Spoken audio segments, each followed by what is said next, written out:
subconscious bleeds out on the page, and sometimes Yeah. you don't realize it until way after the fact. Yeah, I mean, half the stories and As the Shadows Grow, when editing was a bitch, and it was one of the reasons why I hired someone to do it, because I just could not stay um unbiased. Like, Mm. it was just one of those things where it's like, I don't like that line, but it's true. But I don't like that line. It's like, but it's true. You know what? I'm just gonna, like, I had heard about Mona. I had read her book. It's like, can you please edit my book, pretty please? Because I can't do this. Yeah, yeah.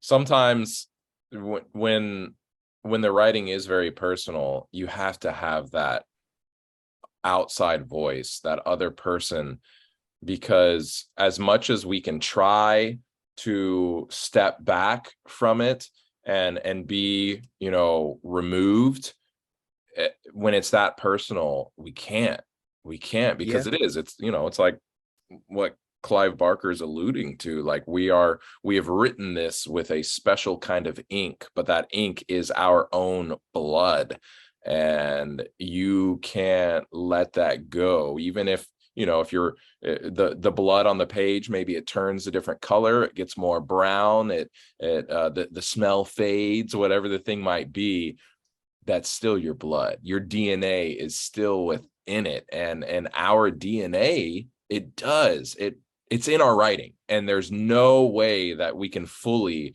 remove ourselves from that space.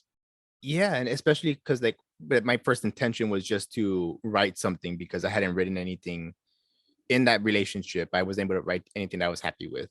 Mm. So as I was writing and everything, and I would come back to it, it was just like, I don't like any of this. It's not what I used to write. It's much more, because I used to be more visceral, more angry. So like a lot of it was like, oh, it was a slasher film kind of thing.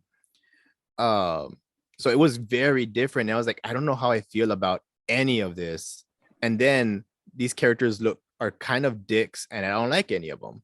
And then that realization came upon me. It's like, oh, I think I'm a dick. I don't like me. Yeah. That's where this is coming from. Mm. And from there, like, once you realize that you just can't unsee it, and you can't separate yourself from it, so it just becomes all the harder to even look at it with unbiased view. Yeah. Yeah. But sometimes it's good to get to that place, because then, like you were saying, you can bring somebody else in and get Yeah. some honest opinion. Also, I'm a comma whore. I love commas. I No, me love too. and like, I think every time an editor's come back to me, it's like, we don't need this one, we can get rid of this one. I'm like, but I loved it, it loved me, don't take it away. And so it's like, I need that editor for the grammatical stuff. It's like, I have no self-control for it. Yeah. Just a few weeks ago, I was talking about that with Kelly Brocklehurst and Spencer Hamilton, about how much I use commas and overuse them. And Spencer comes in from the editor side of things, and it's Yeah. just like, it's better to overuse them than to not use them when you should. Well, so the funny thing is, when I first published When Angels Fails, I edited it myself, so you know how bad it was. Mm. And the big thing I got was, this guy does not know how to use commas. He overuses periods, because I was trying to be dramatic with the pauses, Gotcha. like the Yeah. hand, the cry, all that stuff. And when I look back on it, when I went to rewrite it, I was like, oh God, yeah, they weren't kidding.